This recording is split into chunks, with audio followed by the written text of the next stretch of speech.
Okay, so anyway, so you worked as the secretary and the payroll clerk for the IRC. No, for the racing company, I thought. A racing company, I was just secretary. Okay, we were talking about the racing company. You said you did that for 2-3 years. Oh, but then this other part is not right. Yeah.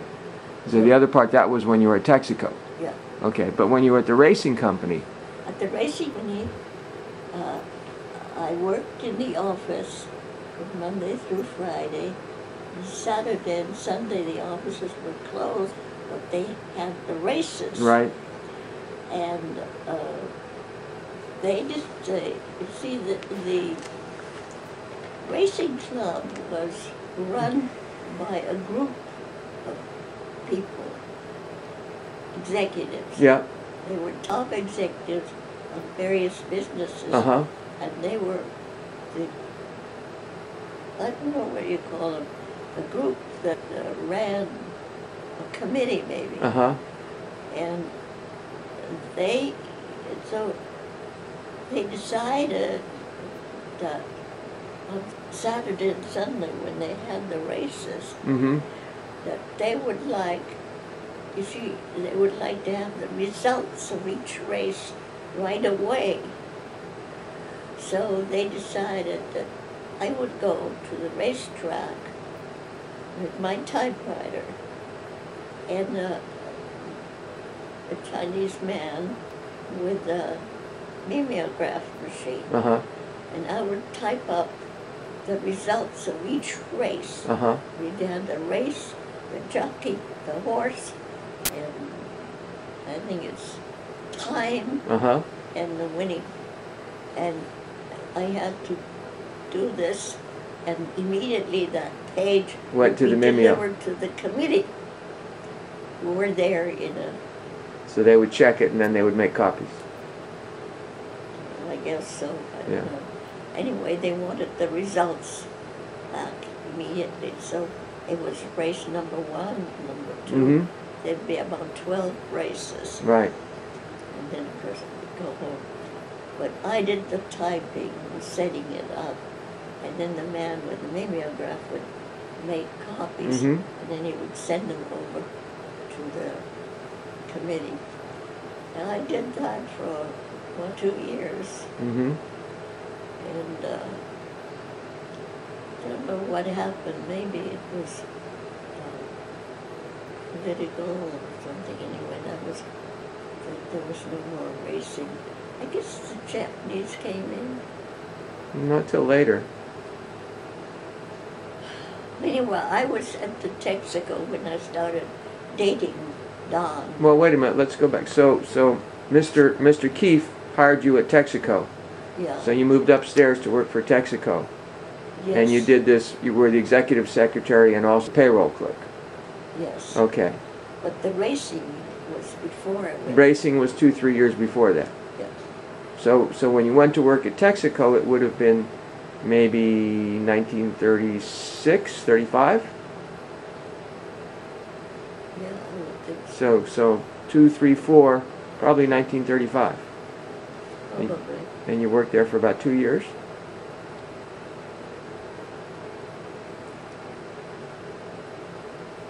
I worked at Texaco until I married Don. Which was 1938. Yeah. I quit. Dad wanted me to marry him, and I turned him down at first, Mm-hmm. and then finally I agreed. And Realize that's now 70 years ago. Huh? That's 70 years ago. 70 years ago. Yeah. So you can't expect me to remember. Anyway, I went to Mr. Keefe, Uh-huh. and I said, I have a problem. Yeah, Don wants me to marry him, and he doesn't want me to work. Uh-huh. But I said, my main problem is that my family, my mother and my sister, depend on my pay. And my sister has a small job that doesn't pay her enough to exist. And I said that I would like to ask you if you could hire my sister in my place. Right. I said, if you can do that, I can get married and not work, and she can support the family and herself and mother. And of course, Mr. Keefe was very fond of me. He would do anything. So he said, let me think about it. He did. He said, okay, we'll do it. So Don, for several reasons, didn't want to publicize that we were getting married. Right. He wanted to get married very, very secretly.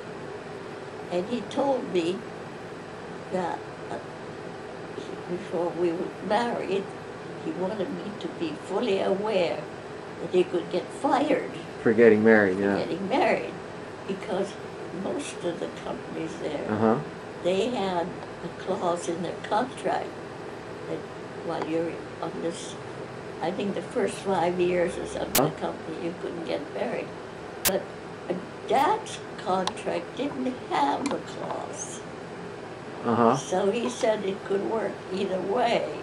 They could fire him Or not. or not. So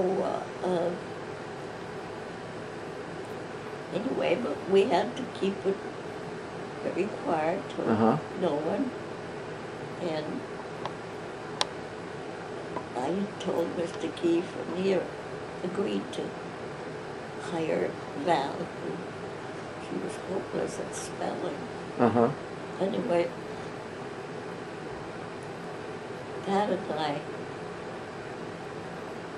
went, my boss was a Catholic. He went to church every Sunday morning, and the morning and other mornings. Anyway, I don't know, December 12th, 1930, was that when I got married? 1938. No, December 12th was your birthday. 38, 1938. 1938, but you were married in what was your wedding anniversary?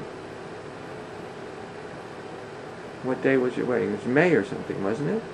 August. Huh? August. Oh, you got married in August, okay. August. Anyway, Mr. Keefe,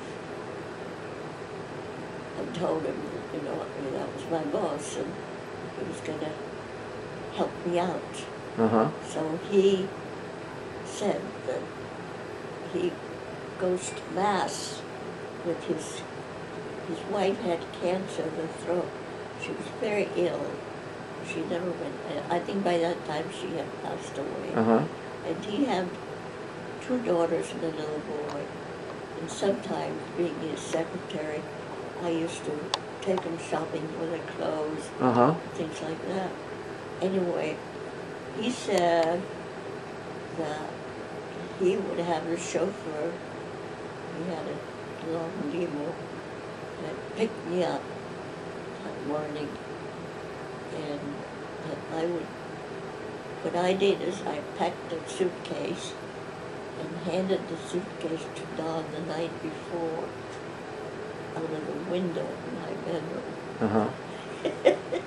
Well, you were living with your mother at that point? Oh, you're still with your mom, okay. Yeah. In the boarding house, right? No, this was a house of ours. Oh. A rented house. So was she running a boarding house, though? No, she wasn't. She quit. She couldn't do it. Oh, she did that early and didn't work. No. So you were the provider. I was the provider, but she was working at a dress shop. They had ladies' hats and clothes, and she was like a sales girl. The woman who owned it was a friend of mine, and they gave her the job. She was able to do it. She would, sometimes she had to measure them and get the clothes altered. She did all right. Anyway, she had this job. And Val had another job to go to mine. Uh-huh. So they were able to survive on that.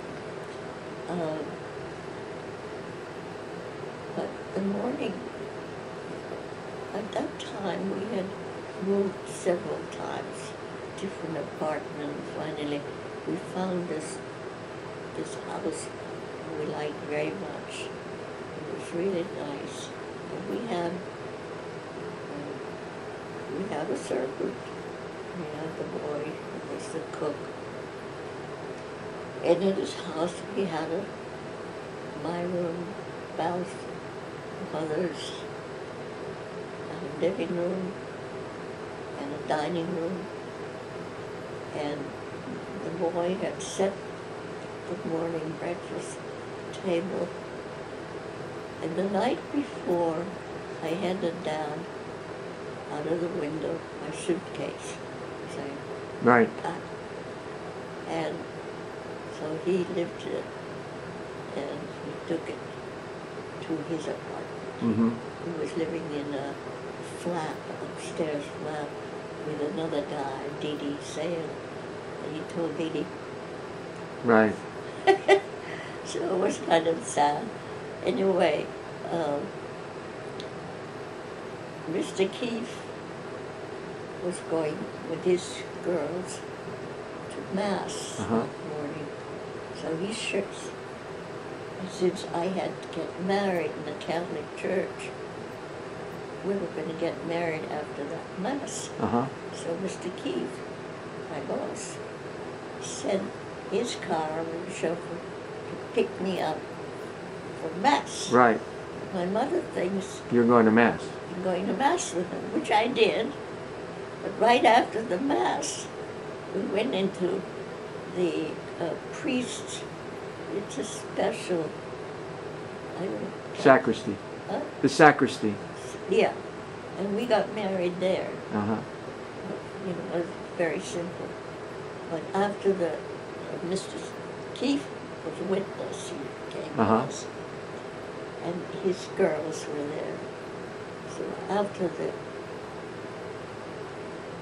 whatever it was done, he took Mr. Keefe took. What did he do? He took us to his house, and he had a wedding breakfast ready for me. So we had this breakfast, and when we finished, he said, Jenny, the car is yours, you take it, and go wherever you want to, do whatever you want to. I don't need it for the day. So Todd and I were already finished with the vows. And we dropped him off with his girls, and then the car drove us, and so we said, oh, no, we'll just go. I had a reservation at the Edgewater Mansions Hotel for a room. I have to tell you the background of that. When that Edgewater Mansions was, the group decided to build it. They were the same group that ran that International Recreation Club. Right. So the job, so the wife of the man who was my boss at the IRS was the main person in picking the linen, the silver, the furniture. And this Edgewater Mansions was a big hotel. Right. I don't know how many rooms were there, but I had a lot to do with getting it all done. Right. So I asked her before that, I told her that we were secretly getting married, and could we have a room in the hotel? And she said, oh, absolutely. So we had a room at the hotel. Okay. And then at home, before I left, I told you I handed suitcase out of my window. Uh-huh. But before that, I wrote a note to my your mom. mother and said, when you read this, we will be married. I put it under my mother's plate Uh-huh. at the breakfast table because it was, in those days, it was all set. Okay. And she was heartbroken. She was left out. Uh-huh. But the reason I did that is that with my mother, it had to be a big thing. Right. And we had to do it quietly. Uh-huh. There was no choice. Uh-huh. Anyway, that's what happened. Typical of Dad. Uh, Typical of Dad. Dad? Yeah. Well, that's my mother. No, it's typical of Dad that he would skip all of that and just, Oh, your father. yeah. Yeah, he didn't want anything. Right. He had to keep it quiet because he might get fired, and he wanted no publicity. So anyway, we went after the wedding. We went to Mr. Keefe's. He had a bridal lunch or something for us, and after that, he told us we could have the car, and so the chauffeur drove us around a little bit, and then dropped us off at the Edgewater Mansions. And that's when we had our first date. And I think that it was the next day, we were still there at the hotel. It was a big night in the ballroom. And Dad and I decided, why can't we go? We would go to that. And because by that time, the rumor was already out. Uh-huh. And we had a reservation for a table. And so we went to this evening, it was a dinner dance and so on. And I had in the past dated some of the ensigns and lieutenants in the Navy. Uh-huh.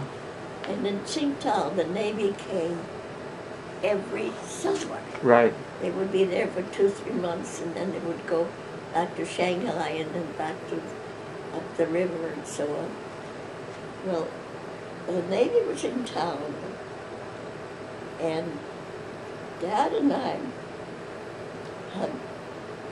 were in the ballroom, and we were sitting, the two of us, having dinner. And suddenly this young man that I had dated in the Navy, he saw me and he came right over. And I said, sit down, and I didn't say anything more. And he started to, I don't know, flirt or something. Anyway, somehow or other, I said to him, we were just married. He went right out of there. Uh-huh. It was so funny. Anyway, we were at the hotel for about a week or so. Uh-huh. And people found out, and they all came around, and it was a big fuss. But then, of course, we went into the apartment that Dad had. And we didn't have that for very long when there was a place, I think it was a house, but it was one that everybody always wanted. And we were lucky we could get that. So we decided... This is from the BAT? No, it had nothing to do with Oh, it. okay. Now, Dad had this apartment that we moved into right after the wedding. And it wasn't there very long when this thing came up. So we took it and we moved. Now, how long had he been working at the BAT at that point? I would say he was barely 21 when he came to them. And I think... So 36, 38, so 2 years. I was 23 or 24, and he was a year younger. Uh-huh. Yeah. So he'd been working for them or as a trainee, and he was now assistant manager of the plant at that point? He was assistant manager, and he wasn't out very long. Right after we got married, we were living in this little place that was very nice. And the number one man was, I think he was German. Anyway, the war was breaking out. Well, Japanese and Chinese. Yeah. And Chinese. Yeah. And a lot of the Germans were rounded up for some reason. The Chinese would have rounded them up, yeah, because they were Axis allies. Well, they rounded all the German residents in town. And I remember I cried because I couldn't bear to see these people being treated like that. Uh-huh. They had a big open truck. They had these people standing in the truck. They sent them all back to Germany. Uh-huh. Anyway, as I said, the man who had the job was German, and so he had to go back to Germany. And they had no replacement. Dad wasn't quite ready, but they decided to give it to him. It was a big deal. So he became the manager. He became number one. Oh. Well, that was after you were married. Yeah. That was probably a year later, right? Yeah. About a year, right. And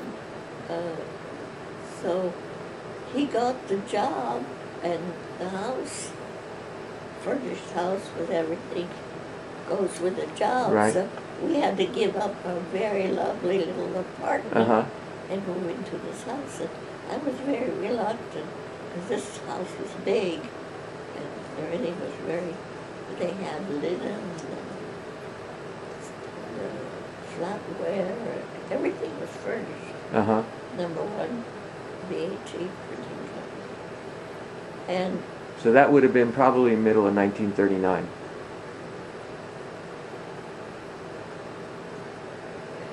Lucille wasn't born yet. No. Because she was born in October of 39. Yeah. Lucille was born a whole year later. Okay. We were married on August 12th, 38. Right. Lucille was born October 39. 1, 39. Yeah.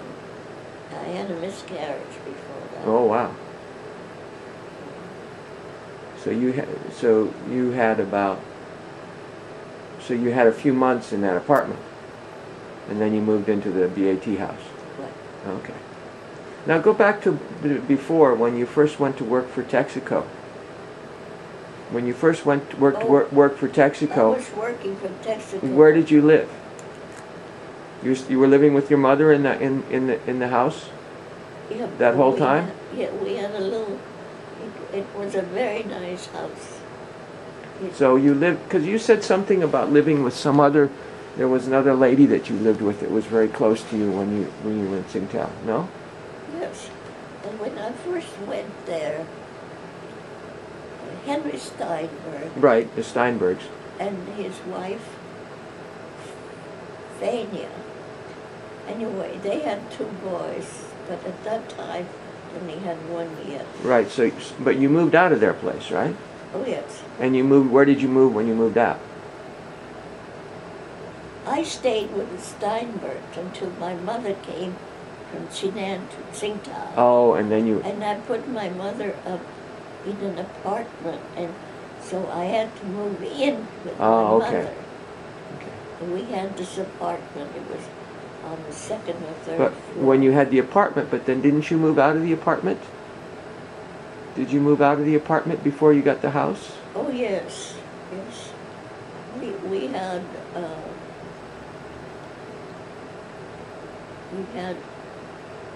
moved into another house, and from that house we moved again to another house, which my mother thought she was going to be having boarding house. She did that for a whole year or more. And every summer the Navy came. Right. And the wives. And then you moved into the house that they stayed in. Okay. Now, when you were there, those years when you were working for the racing company and then for Texaco from 1933, 4, 5, 6, so your life was going to work and tutoring people but you said you also had a social life. You were dating all the Navy people. That's in the summer. Uh-huh. But in the winter, we had various balls like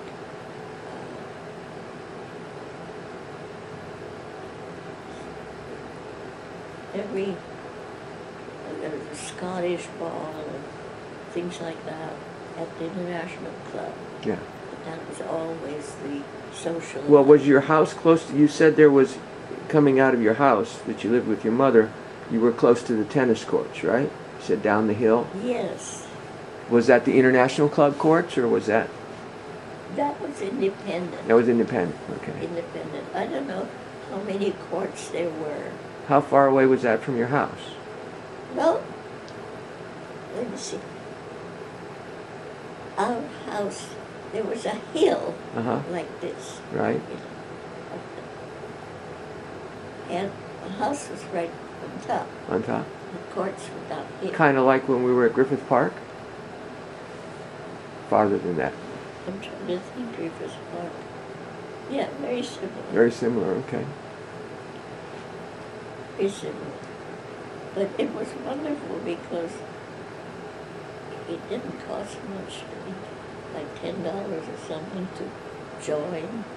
So both my sister and I went, but she was good at tennis. But I was horrible. I was made for it. And because I think I told her this before, but they had a tournament, and you were playing with one and and a guy sitting, a young fellow sitting, she was talking to. He didn't think I could hear. And he told me, and I was over there with her walking, and he says, look at her. He says, look at her. She said, looks like she's running around holding a frying pan. And I heard this. I wouldn't set foot in the place anymore. Quit.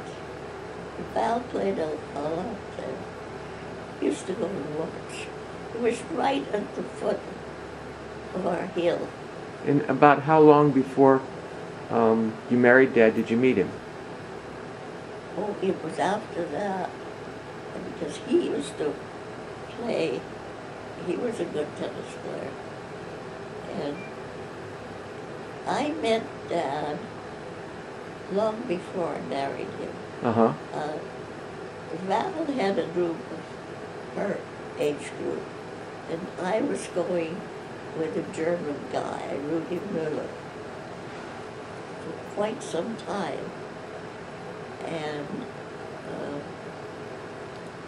Val was very active in the tennis club. She had a lot of guys she met. So,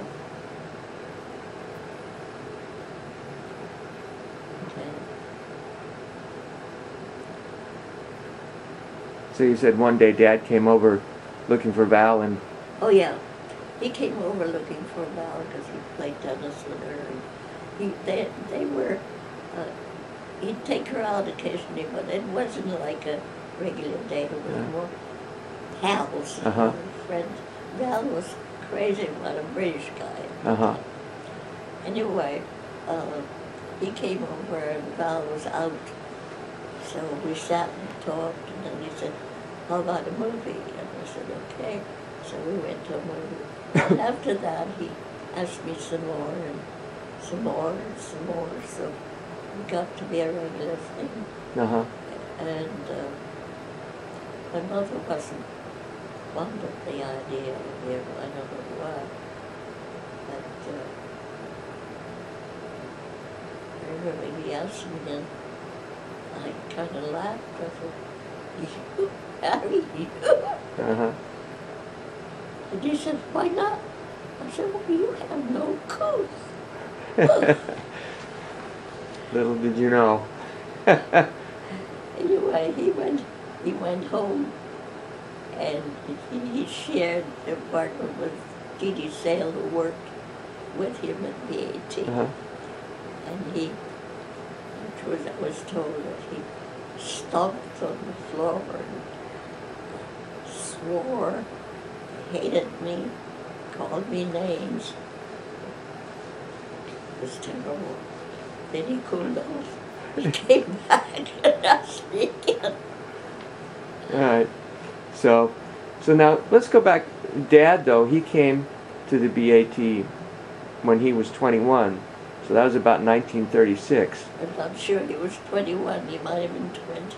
Okay. So yeah. So he would have turned 21 in 1936. So maybe 35. So but he was in Shanghai, 33, 34, 35. I don't think so.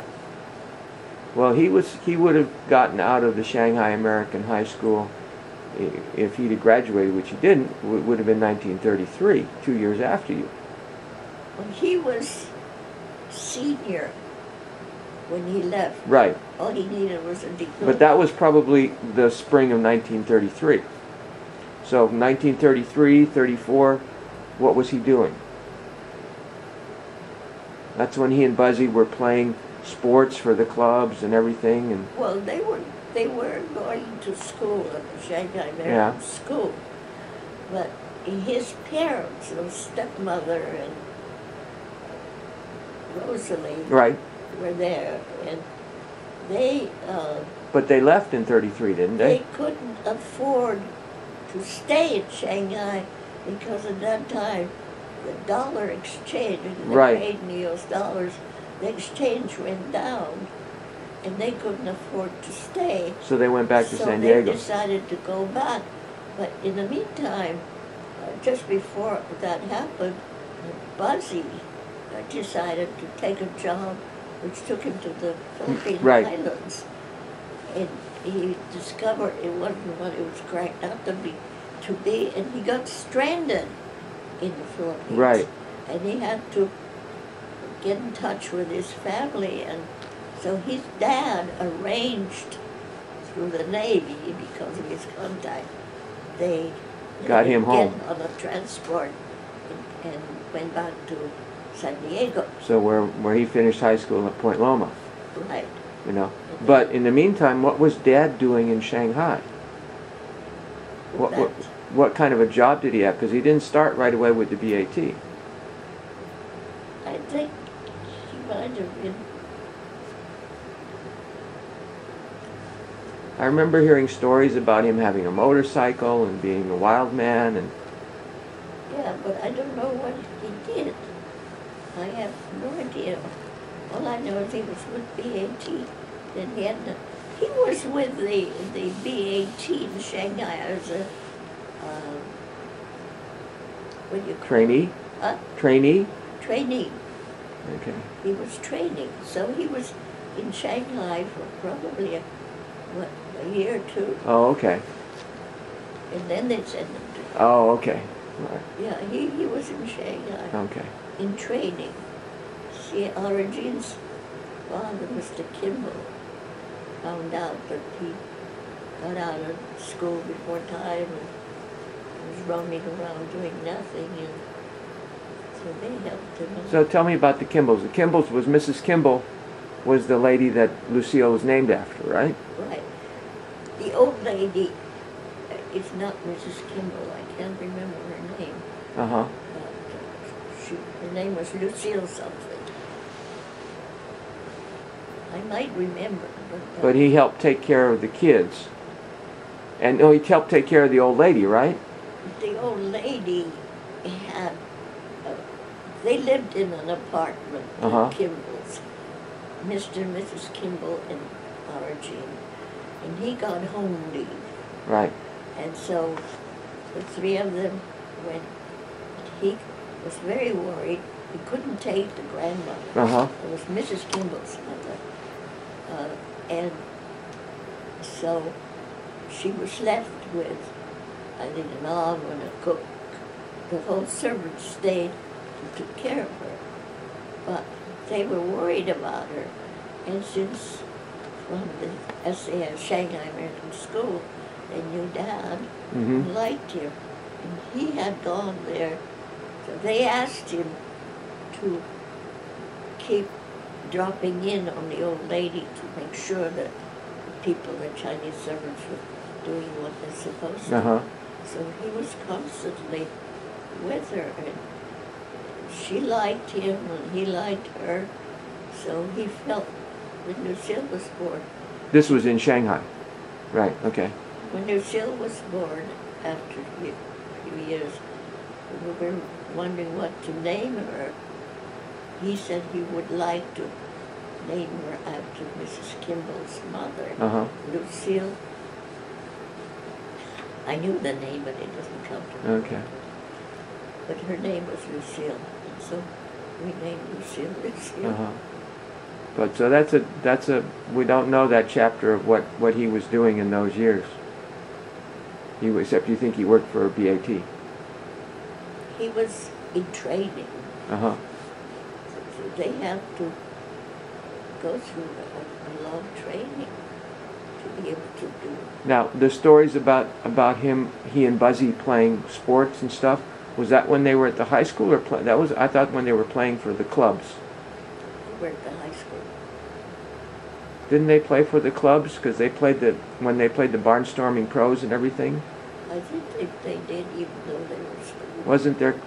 Wasn't there competition between the American club and the German club and so forth in Shanghai? Yeah.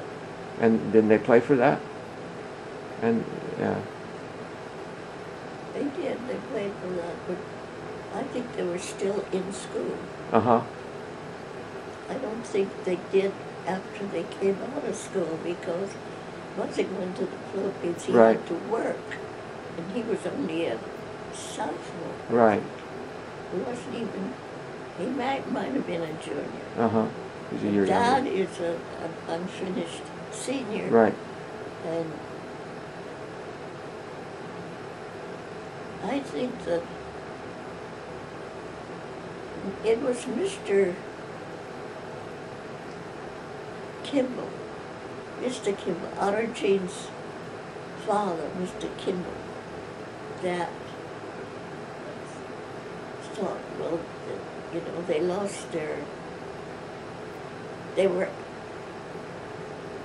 nowhere. And he was very worried about it, because he thought that they were nice boys and that they should be helped. And so he went and talked to BAT and said there was this guy at 20 or 21, and maybe they could put him in. So they put him in the printing department as a trainee. And he had to train, well, I don't know, 1 or 2 years before he was sent to Tsingtao. And he went to Tsingtao as a number 2. And then the guy had to, and then they, shortly afterwards, they kicked the Germans out, so he became the number 1. So then you were in Tsingtao. Still, you were in Tsingtao for at least another year, right? When did you leave Tsingtao and come back to the States with Lucille? How old was she? Lucille was... When you make the trip back to San Diego. It was after her birthday. We had a big birthday for her. 1 year or 2 years? 1 year. 1 year. And her birthday was October 1. So 1940. 1940. So in December 1940, we left Tsingtao, went to Shanghai. We were in Shanghai for, I think, 2 or 3 months. Why were you in Shanghai? I don't know, we were waiting for the ship, maybe. Oh, was it not safe in Tsingtao? Because of the Japanese? No. I have no idea. The company did that. They moved you to Shanghai. So when you went to Shanghai... Actually, I think Don was supposed to be promoted for a big job in Shanghai. Oh. and maybe they were training him for that. But So Dad went with you? oh yes, we went together. Oh, okay. So he was in Shanghai when you left? We left together. In 1940? My trip to the States, first trip, was with Dad. And he came back. So he came back. He brought you back to the States and left you in the States. And he came back. And he went back to Shanghai or Tsingtao? Tsingtao. Oh, he went back to Tsingtao. Oh, okay. Yeah, he went back to Tsingtao, and then it got so bad. So it was only a few months later that the Japanese took over. Right, and the thing was, he was there till the very end, and there were just 2 or 3 Americans left, and they had to be evacuated. Is So it before? Dad, That was right before Pearl Harbor, then, right? right, and that's when he got out on a submarine. Well, no, he didn't get out. You're talking about 1949. I'm talking about before the Japanese, before World War II. Oh, he was taken prisoner. Yes, he was taken prisoner. That was after he came back from the States, right? He came back from the States sometime in 1941, early 1941.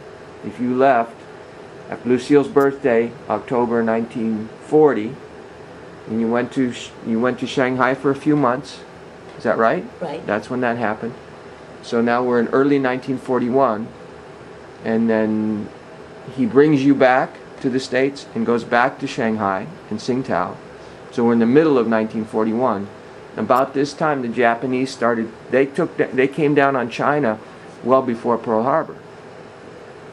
But was he taken? So the Japanese controlled Tsingtao before he was taken prisoner. He was probably taken prisoner after Pearl Harbor. Is that right? It definitely after Pearl Harbor. Yeah. Okay. Because I remember that I was living in Berkeley, and I walked to the pharmacy. It was a Sunday, I think. I walked to the pharmacy or something, and everybody was congregated and big fuss. And I said, "What's the matter?" And they said, "Don't you know? You know that Yeah. Pearl Harbor So when you came back in early 1941, he brought you back to San Diego. How long did you stay in San Diego before you went to Berkeley? Only a couple of months. And then you went up to Berkeley. Okay. You see, when we first got there, Lucille was a year old, we stayed in the small bedroom of Anna Mae, Dad and Anna Mae. And it was very small, and when Dad was going to go, You said you were uncomfortable there. I said I was uncomfortable, and I just didn't feel that she was, and she wasn't happy to have us. Yeah. And so he went out with Anna Mae to find me an apartment. I sat home with the baby, and so they got me an apartment in San Diego up on the hill. I can't think of the name of it. Anyway, it was a 1-bedroom, and I moved in there with him. But then when he left, before he left, I said to him that I can't see any reason for me to stay in this apartment here in San Diego. Why am I here? Yeah. I said, I have no one, no friends, and hardly any family. And I said, I hear that the wives of the other people Or in Berkeley, from San Francisco. From BAT are all in San Francisco. And I said, I've gone to lunches with them and various things with them, and why am I here in San Diego when they're all there?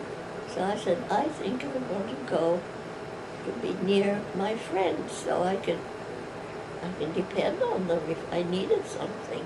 Okay. So We'll agreed. pick it up from there next time, because Okay. I'm out of